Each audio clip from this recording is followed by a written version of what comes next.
Welcome to the Goddesses of Social Work podcast, hosted by Renita Ray Davis, licensed clinical social worker, board-approved social work clinical supervisor, and facilitator of the Goddesses of Social Work supervision community. Join us as we travel through the social work journeys told by the Goddesses of Social Work community members, past and present, as they make their way toward clinical licensure.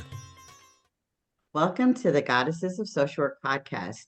I'm here today with Dr. Dana R. Dillard. Dr. Dana R. Dillard is an assistant professor at Mississippi State University and a licensed clinical social worker. She has over 20 years of practice experience that includes medical social work, school social work, and nonprofit program design and implementation. She became involved with the burn community and fire service during a service learning course in 2000 and developed an interest that drives her commitment to practice and research with these populations. Her experience spans the burn community to include recreational camp programs in both the United States and Canada, young adult retreats and family programs. She was also co-investigator on a $1 million Substance Abuse and Mental Health Services Administration grant titled the Northwest Florida First Responder Resiliency Project, also known as the Second Alarm Project. Dr. Dillard is an active member of the American Burn Association and serves as a co-chair on the Burn Survivor and Reintegration Psychosocial Special Interest Group Committee. She served as a board member for the International Association of Burn Camps for 8 years and was the chair her final 2 years. She currently works with the International Association of Firefighters Foundation Burn Fund's annual youth leadership program in Washington, D.C. Her research areas include individual and systemic impact of burn injuries in relation to identity, aftercare reintegration, and program development interventions. The fire service with attention to mental health suicide and program development interventions, the intersection of trauma, primary and vicarious, and identity, interprofessional education, and the recreational camp setting within social work practice. She has presented at several professional conferences, including American Burn Association Annual Program Meeting, Association of Baccalaureate Social Work Program Directors Annual Conference, Council on Social Work Education Annual Program Meeting, Gerontological Society of American Annual Conference, International Conference on Community Mental Health, and John A. Boswick Burn and Wound Care Symposium, National Association of Social Workers, Society for Social Work and Research, and Southeastern Psychological Association. Welcome to the show, Dr. Dillard. Thank you for having me. I'm excited to be here. Yay. Wow, Dr. Dillard. First and foremost, thank you for the work that you do in this arena.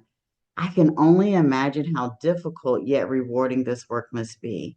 Before we get into your personal social work journey, are you able to share a story about the work that you do? Sure. Kind of a quick story without going into too much of that background. I think this is one that always stands out to me as a moment where a lot of things gelled, and the things that I learned in school and what some of those supervisors told me when I was in internships came together. And I was attending a program. It's a conference for individuals that have experienced burn injuries, their families, allied health providers.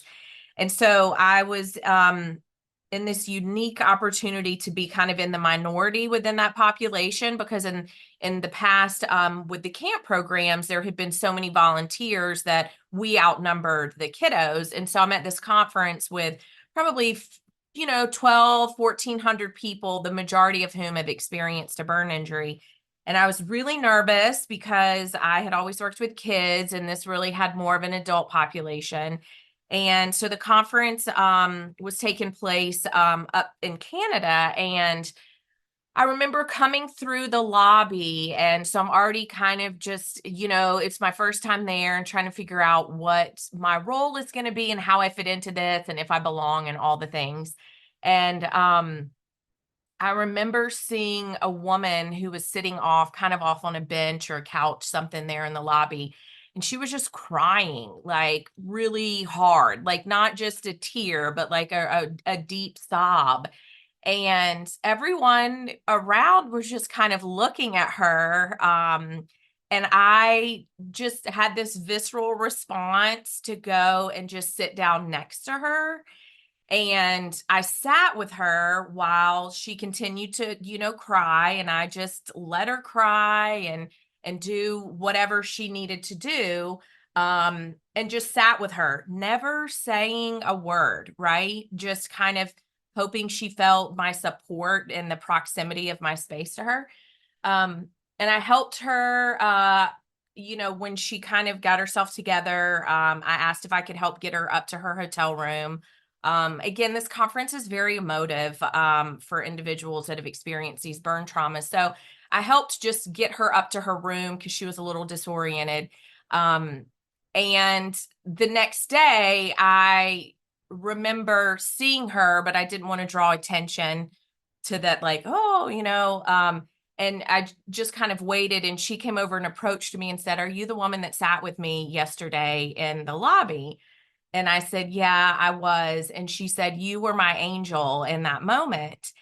And that to me is when all the things clicked about really not needing to have the words, but just being with people in the space and the emotion that they're in, and that frequently that can be enough, right? We don't always have to be thinking about what to say or our response to something or fixing it, but just providing support in the space that they're in. So I just remember I think that was 2008. So it was probably even 7 years after I graduated with my master's degree. And it just felt like a little bit of some weight lifted off my shoulders, and just being like, oh, okay, this is really what it means to kind of be in the space. Seems like I should have learned that sooner, but that it just was it was kind of this epiphany for me that really is what that means, So yeah, I hope that's an okay story. That was a powerful story. That was a powerful story. And we have so many. I know you are at the university setting, and I have the honor of supervising social workers who are newer in their career. And that is one of the things that we talk about is the power of silence. But so many of our social workers are so uncomfortable Mhm. sitting in silence with our clients. And so you being able to share that story says to them, it is okay to Mhm. just sit in silence. You don't have to offer the tissue. It will be there Nope. when they're ready, but just to sit in silence with your person. She wasn't even your client, but No, just with no. your person. Yeah. That was a Mhm. very powerful story. Thank you. And thank you for Sure. doing that with Yeah. her. Yeah. That was beautiful. Dr. Dillard, I'm ready. I want to hear because Okay. your bio is amazing. I want to hear from the beginning about your social work journey and how you got into this specific arena of Yeah. social work. Yeah. Okay, well, I am my father and grandmother's child, and so I don't know how to tell a short story, which so I will try to do the best I can to condense it. But so I was a psychology undergrad, and so didn't really know anything about social work initially. But during my senior year, I had an opportunity through a social psychology class that I was taking. We really the core course requirement was to spend a certain number of hours on a local behavioral health unit, just volunteering, right? Just kind of getting exposure. And the gentleman that ran the behavioral health unit was an LCSW. And I had no idea what an LCSW was. And so he was running the groups and doing individual sessions. And those were all the things that I initially really thought I wanted to do as a psychology undergrad, because I was considering pursuing a PhD in clinical psych, right? So I sat down and he kind of talked with me about social work. And at the point that I was on my own educational journey, it didn't make sense for me to change majors, but it opened my eye up to a master's in social work. So I took a year off, just with the timing, and then went back to pursue my master's in social work, having no idea what I really kind of wanted to do. but taking classes in grief and loss and healthcare, and just trying to expose myself to as many different kinds of things as I could. And my first year, at the end of my first year of the program, one of my professors, who later became a dear friend and mentor of mine, Dr. Nancy Rothenberg, she had a class. It was like a sheet of paper on her wooden office door with a pencil on a string taped to it that would sign up if you were interested in a Maymester course, which involved attending a week-long camp for kids with burn injuries. And so, again, not knowing kind of the direction of, my career, and seemed like a fun way to get class credit, I just signed up for the class and had no idea what I was getting myself in for, or into. I had never attended camp as a child. I certainly didn't know anything about burn victims or burn survivors or burn injured, all these different kind of, terms that were used. But I just thought it would be a fun way to, get a class credit. So our cohort that year in 2000, so I was in the initial cohort of students, were about 30 students. And so Dr. Rothenberg was a very innovative professor. She always had a lot of ideas, thinking outside the box.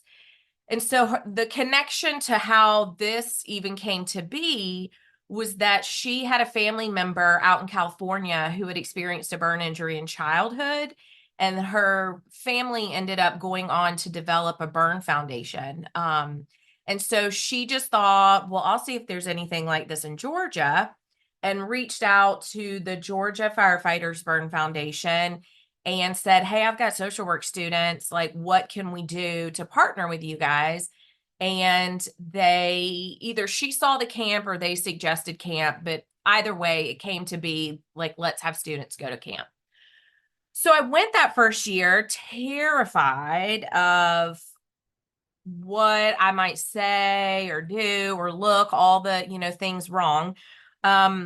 But literally within moments of the large charter buses of kids arriving and them getting off the bus, throwing water balloons or running up to hug volunteers that they had known from years past, I just kind of had a moment where I was like, oh, they're kids. They're kids who have had an experience, right? I don't know I don't have a lot of history or background with that experience, but at the end of the day, they're kids, right? So I absolutely fell in love with the residential camp setting, that overnight camp setting. And I went on the next year, and I graduated that spring. But Dr. Rothenberg, who I'm just going to call Nancy, because that's how I really know her at this point, how I remember her, Nancy continued that class. And so I said, well, I signed up and I'm going to go back. And she was like, oh, maybe you can mentor the next group of students and, kind of have a little mini orientation with them. And so I would do that. And I would come back, and then maybe if one or two from each year would come back. And so that program, bringing students, continued for a number of years. So over those years of me returning to camp, I just became more and more interested in what this burn community is. Like, who are these people in the burn community, and just tried to do as much as I could with the organization. I called myself the volunteer who wouldn't go away, because, I just kind of kept like, well, what else can I know? What else can I do? And helped as a volunteer to kind of establish some psychosocial components to the camp that had been lacking regarding addressing some of those needs that we could expect to see with kids, number one, but then number two, a medical trauma that they've experienced. So I was doing some of that as a volunteer. And then in 2007, the executive director asked me, essentially, he lured me away from my job as a school social worker and offered me the position as the programs director for that statewide nonprofit. And so when I accepted that position, I was responsible for Burn Camp as one of the programs, and then a number of the other programs that we either had at the time or subsequently developed, including a family program, a young adult retreat. We worked with the fire service to do some prevention and education, with the hospitals for outreach and aftercare type things. So really the short version of how I got in the burn community was an elective in a class that I just took a chance on, right? Along that journey, so I graduated in 2001. My first like real social work job was as a medical social worker in a healthcare system in Atlanta, where I worked as the social worker for the neonatal intensive care unit, mother baby, labor and delivery, peds, and the kids ER, the children's ER. So that was actually my concentration practicum during my master's program. At least that's what we called those things back in the day, back when I got my master's. So it's where I had done my practicum. They had a position open up, and I was able to start with them in August after I graduated. So I did that for 3 or 4 years-ish. And then through some community work I was doing, I met a school social worker who said, hey, we've got an opening. And that seemed like an interesting kind of pivot for me to kind of explore another opportunity of social work. So it was kind of during that window of time where my full-time job was either medical social work, or as a school social worker, I would continue to be volunteering with the Georgia Firefighters Burn Foundation. And then that's when they asked me to come and serve as the programs director. So that shifted in 2008, I believe, 2007 or 8, where that became my full-time job. And I stayed with them through 2019 when I finished my doctoral studies at the University of Georgia. So while I was doing this work at the Burn Foundation, as any practitioner knows, because this is where we see the partnering up of these things that are, research informed practice and practice informed research, where there were just areas of work or program development or program evaluation within the burn community that I just felt like were missing, or gaps, or questions that I had when I would try to go to the literature to think about how we can develop programs, or what are some things to think about. So all signs just kind of pointed in the direction of the PhD. As well as I had started teaching adjunct at a university, and at that point in time had about 13 or 14 years in the field, and found it really exciting to get social work students excited about what this field and career and profession has to offer.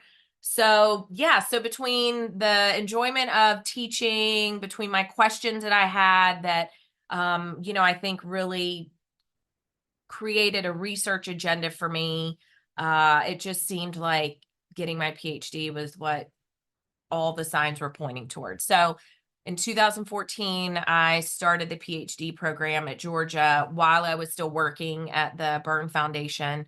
So I was doing both at the same time, which was challenging, but you just do what you can and focus on each day. And so I finished and then have been working in higher education. I'm at my second university, but really enjoyed teaching and have been able to be part of some great research projects and the grant that you mentioned as well. So I think that covers most of it, but if you have some questions or follow-up things, I'll let you chime in and see what That was questions. amazing, Dr. Dillard. That was amazing. Oh, And yeah. yeah, you did such a great job. Oh, You well, did a thank great you. job. Thank you. But I did write some notes, and so I do Yeah, have some great. follow, and maybe we'll get to all of them, maybe we Okay. won't. I think I want to start with volunteering. As you know, the NASW really, expresses guidelines for us as social workers to offer our services pro bono. And the fact that you were able to volunteer and then that led to this illustrious career, I so often encourage social workers to volunteer. My first job that I ever had was because I was volunteering. It didn't Mhm. lead to that. Right, right. But I love that the fact that you were volunteering, even though you were working full time, is what opened this door. Well, so many things, but it's part of what opened this door for you. So, do you Mhm. want to speak to the importance of volunteering?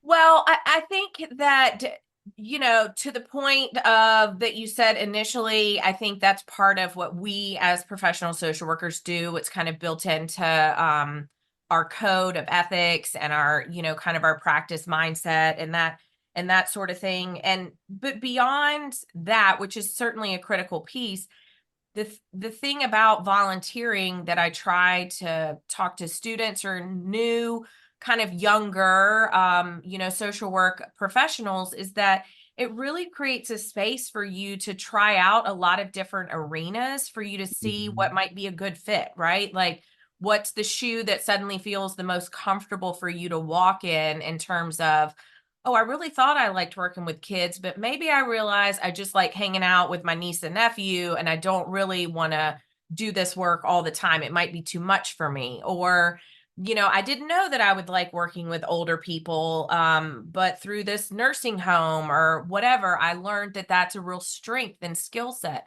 that I have. So I think it kind of has a couple different veins that it's able um, to offer, as well as what I think any seasoned social work professional knows, which is the power of networking and connections, right? Like none of us are doing this work alone or in a vacuum or a silo. It's all about building those relationships and connecting with others. So for me, it's kind of that trifecta of meeting our code of ethics and our obligation to the profession, exposing ourselves to opportunities that might either be strengths or areas that maybe we don't feel as quite as good of a fit. And then the last one, which what did I just say the last one was? Networking. Networking. Yes, thank you. So, yeah, so I can't I can never overemphasize, I guess, with my students. And aside from that, really that piece of just taking a chance, like leaning into things that you don't know whether you're going to like it or not. When I went to camp that first week, I also, I mean, just to be a little bit maybe selfish potentially, but that was my first time ever away. It was my birthday over that week. And I remember it being like a big deal. Like this was going to be the first time that I was not with my family on my birthday and feeling a little conflicted about that.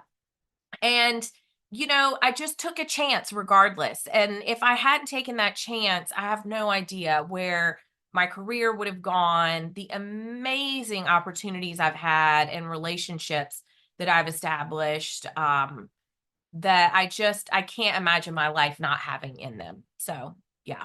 I love that. And you know what? I'm gonna call you Dana if that's Yes, okay. please call me Yeah, Dana, I'm please. like, because I seen Dana on your name right here. Yes, no, please do. Please do. Reference to Dr. Dillard, but if for just this conversation, I'm gonna call you Dana.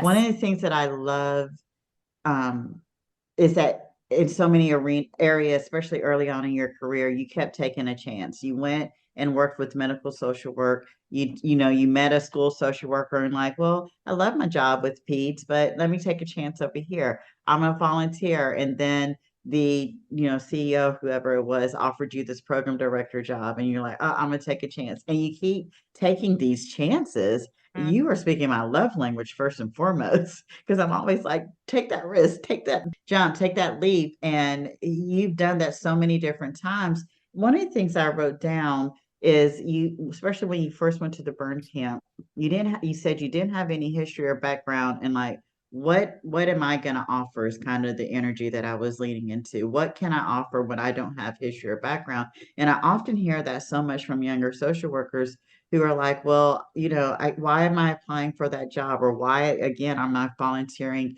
in that space if I don't have history or background? And I often say, you can't get any history or background Exactly. if Exactly. you Right. don't take that chance and go ahead and apply and or volunteer. I would love to hear your thoughts on, I don't have history or background, but do it anyway. Yeah, and that is what I say. That's exactly what I say now. And if I, of course, could go back and talk to, younger Dana, I would say that very same thing. Fortunately, and it's interesting that you say I took all these chances because I guess they really were, but I'm so plan oriented and calculated that I think I thought them through so much. I didn't see them as taking chances, but really when I look back, it was.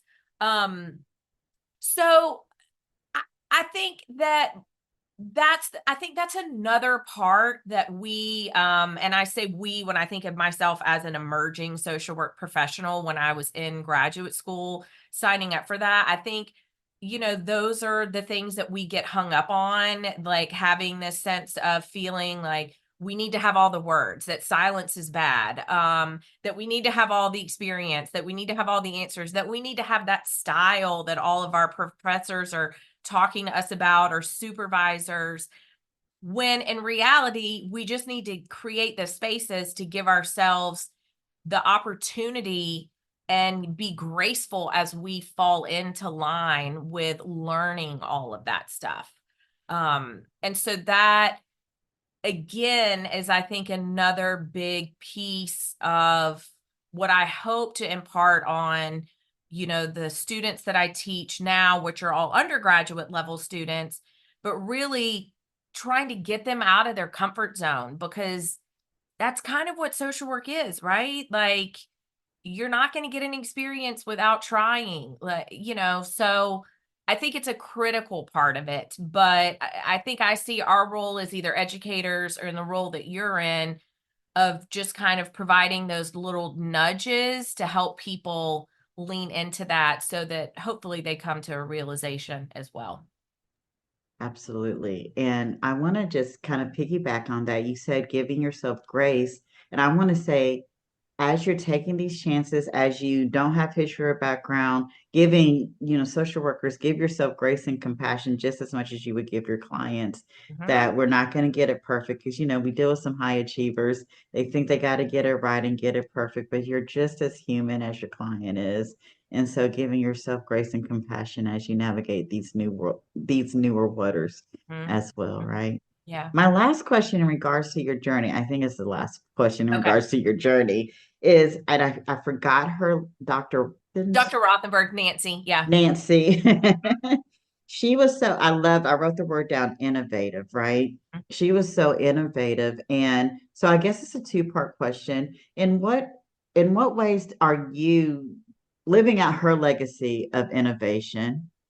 And were you able, when you became the program director over all of these programs in the burn community, to be able to create innovative ways to bring social workers into that space? So I'll start with that one first, and then you'll have to remind me of the first one because I feel like my mind already starts answering one. So, when I worked at the Burn Foundation, the piece with social work students coming to camp every year continued up through 2013. So it was 14 years that social work students came and participated in the week-long summer camp. Because Nancy was such an innovative thinker, and she would do things for a while and then be like, okay, what else can I do? Right. She kind of passed the torch to a friend and colleague of mine, Dr. Stacy Colomer, who's at the University of North Carolina in Wilmington. And when Stacy came on board, she's kind of looking at it through a new perspective as a faculty member. I'm new-ish in this role as programs director.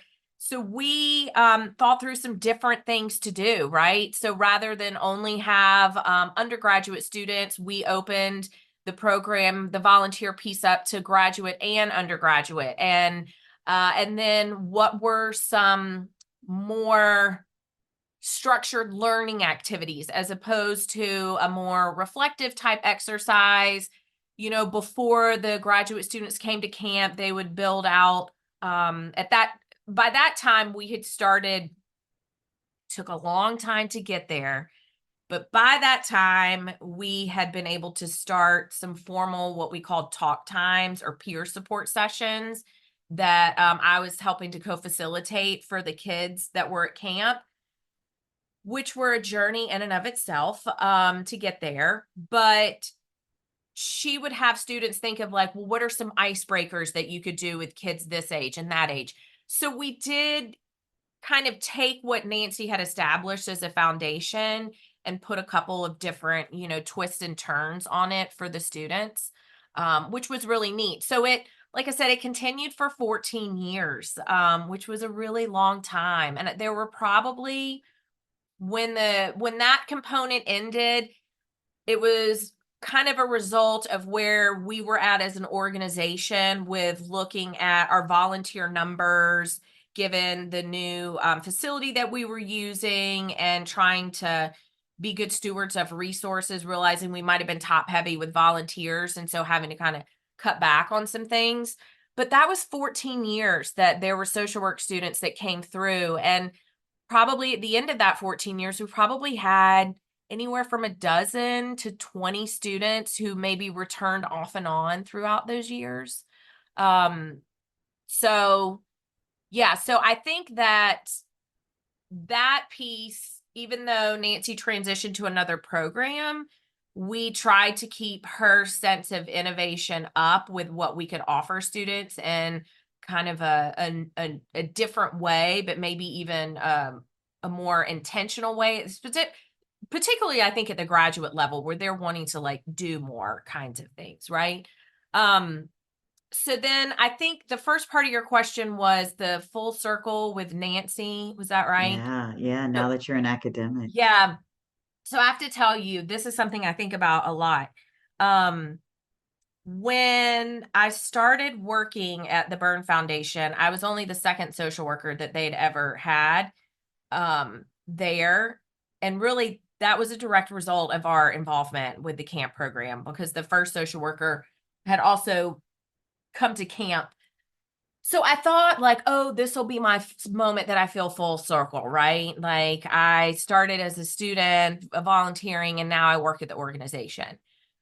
And it did for a while. And then when I had the opportunity to go back to school for my PhD, I thought, oh, well, now this will maybe feel a bit more full circle for me, because Nancy had her PhD. She wrote one of my letters of recommendation for the doctoral program, and kind of getting into kind of that caliber, that, elevation where I saw her as a mentor started to feel full circle. And then that didn't really. And then when I started teaching, I thought that would.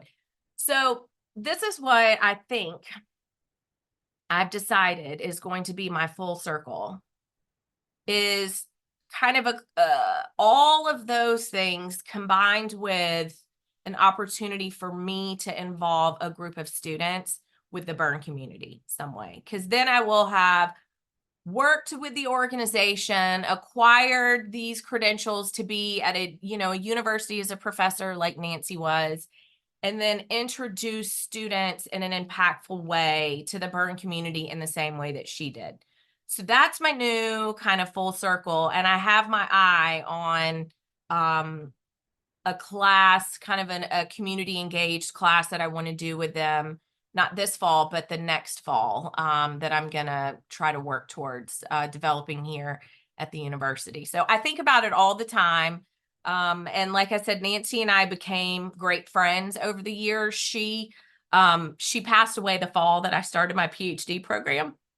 So I was very sad that she wasn't kind of there to see me finish, but her friendship and mentorship was a real gift to me over the years. So yeah, forever grateful. I remember messaging her my first day adjunct teaching, and her words of advice and just the little nudges that she would give me along the way. So yeah, so that's what I'm hoping, is to have the same kind of impact with a student that she had with me, while also combining that with the burn community. So yeah.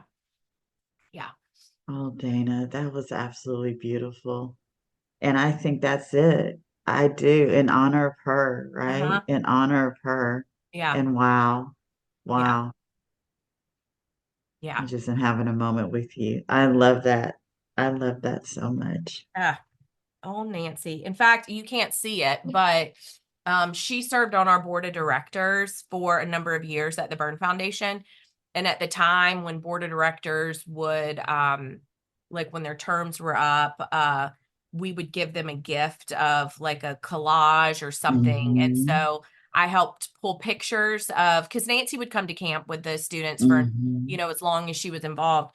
And so I pulled the pictures to make a collage for her, appreciation gift when her time was up on the board.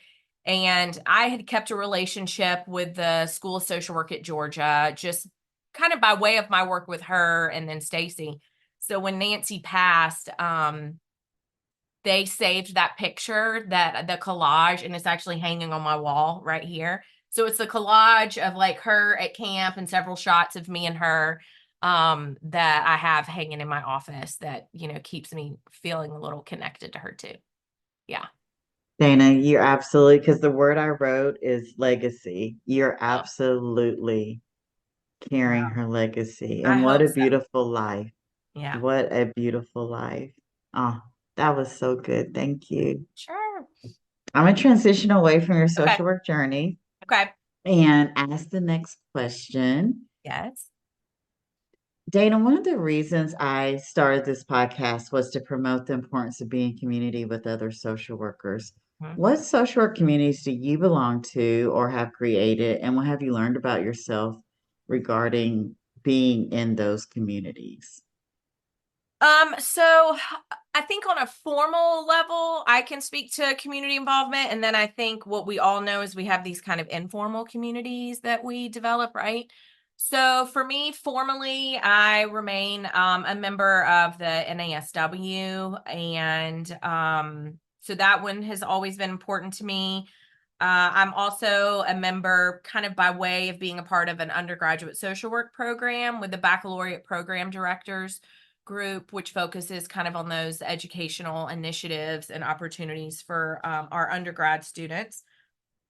I am the advisor or I'm an advisor and also a member of the Phi Alpha Honor Society, which is the honor society for social work students, where they're invited based on their standing within the social work class. And then they have some community engagement, volunteer hour type things that they meet before graduation. So I help facilitate that.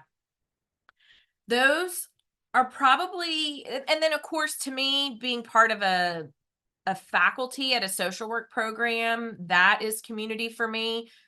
So I think, and even beyond where I am, but colleagues that I have at my previous institution, so that like social work education or educator community is there. And then very much so a community of other social workers within the burn community. Um, and there are not that many of us out there. And I probably, and I apologize that I'm just now thinking of this, I probably should have explained what I mean when I say burn community. I realize I sometimes get ahead of myself. So when I say burn community, I am talking about individuals that have been impacted by a burn injury, their family members and caregivers. I'm also talking about the first responders, the fire service professionals that are responding to those calls, who might also become burn injured as a result of the line of duty that they're in. And then, of course, our medical and allied health professionals that are working within that context. So doctors, nurses, PT, OT, speech, dietary, all of those that are really specialized in burns, right? So when I say burn community, I kind of lump all of those things in as the one.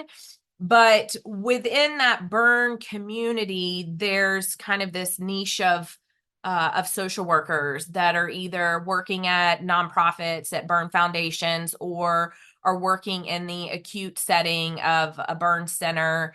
And so there are, a group of us that over my, 20 years of working in the burn community, I've been able to connect with and have some good kind of resources in those colleagues to bounce things off of, or consult about programs or policies, or just debrief on, various things. So that would be more informal, but to me, like a critically important piece of the work that I've done, because there's not that many of us and there's so much to know about burns and so many people that just don't know about them, right? So we kind of tap into each other as resources as much as we can. Yeah.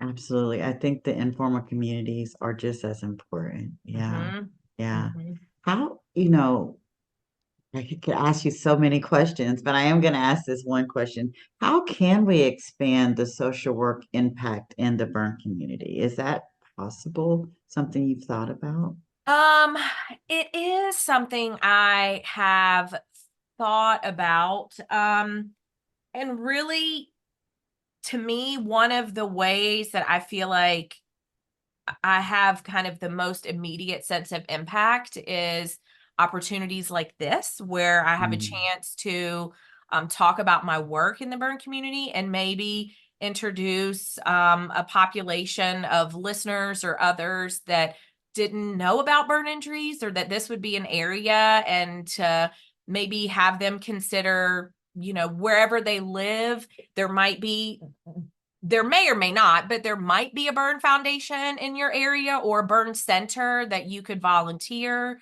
I think about, in the same vein, my work with students, being able to talk about my practice experience and my research for that exposure. So, um, kind of, I guess, my own personal platform is just to use any opportunity I can to provide some kind of awareness that this population exists, and that as in anything with social work, we can create a space for our skills that we bring to the table as professionals, right?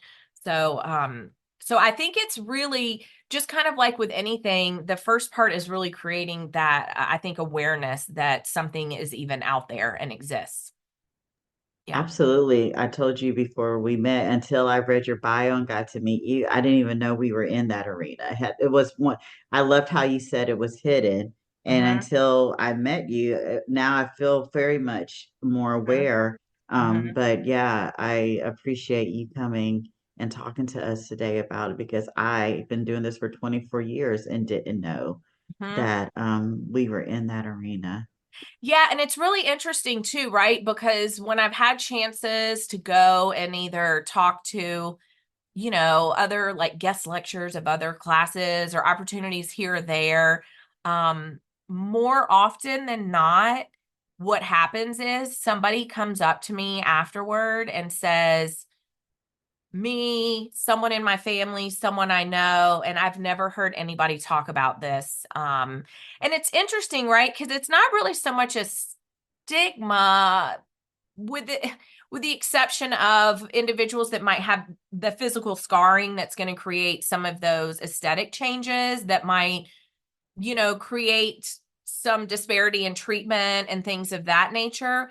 But I think it's just more, people don't really, I guess they just don't really think about it unless it happens. And I remember at some point during, like, early on in my PhD work, where somebody was like, you're in a very like niche area. Like, are you sure that's what you want to do? And I'm like, so are you saying that the people that fall into this area are not worthy or deserving of like the research and the program development? So I'm sorry that I didn't pick a popular subject, but to me, the need is equally as great, if not more so, if this is not something that everyone really kind of thinks about. So yeah.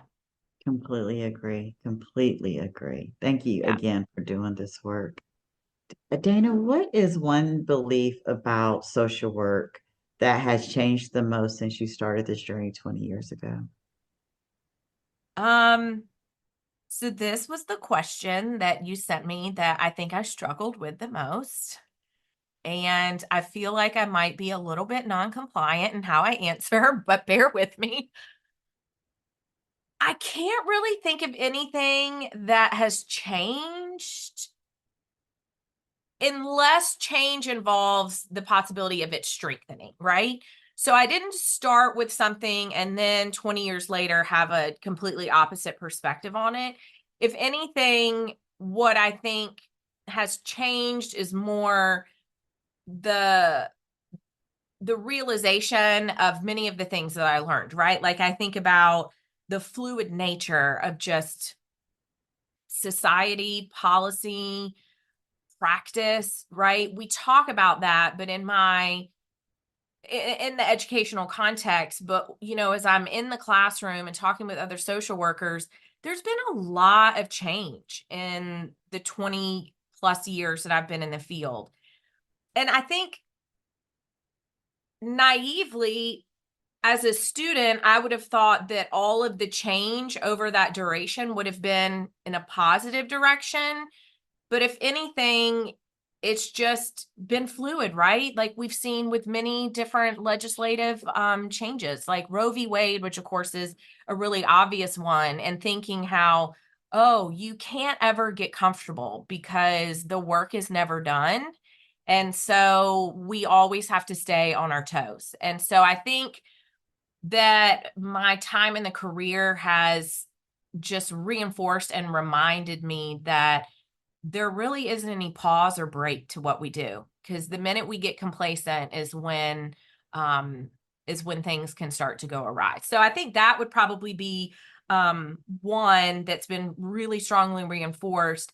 And the other you kind of touched on a little bit briefly, which is really the longer I'm in the field, the more obvious these intersections are between micro, meso, and macro, and of course, policy, practice, and research. When, as a student, I thought, no, it can't really be as connected as they're making it seem, right? And now I don't know how to talk about one without talking about the other, right? So I think that even though I knew that or learned that, it's just been reinforced in such a way that, you can't unsee things or see them any differently. So, yeah. I love your non-compliant answer. Okay. All right. Yes, those are my favorite type of social workers. Let's be non-compliant. That was great. Let us be non. That's how we create change. That was Right. great. That was an awesome answer. Dana, as we wrap up our conversation today, and thank you again for coming on the Goddesses of Social Work podcast. But we've talked a lot about, you touched on this a little bit earlier in our conversation, but you have created a safe space in an area of life and social work that is rarely talked about. What advice can you give social workers wanting to create a safe space for others that may be hidden? I think the advice would be just do it, just lean into it. Be humble enough to know that you don't know all the things, and be graceful with yourself when you trip up. Be willing to ask the questions or have the uncomfortable conversations, and do your homework and read and watch and try to learn and expose yourself to as many opportunities as you can, right? Um, I was pretty lucky, I think, early on. I say lucky, but then I think the older I get, the more I realize like it's probably just a part of who I am. So it was maybe going to happen anyways. But I met a couple of individuals in the burn community, burn survivors specifically, like big burns. So large percentage of their total body surface area and more like the degree was larger. So they go first, second, third, and fourth. So you're talking larger percentage and maybe more that second, third, and fourth degree burn. So some significant changes to functionality, to appearance. And I just met a number of people who were really open books and were like, ask me anything you want to know, because the only way you're going to learn is by having these conversations, right? And so but you have to be willing to do the work as well. It's not a one-way street. It's very much reciprocal. So that safe space doesn't come by way of you just entering a room. You have to humble yourself and be a student of that, and also very intentionally reflective along the way. So it's not, you can't do it easy, right? It takes you getting uncomfortable, but I just think we can't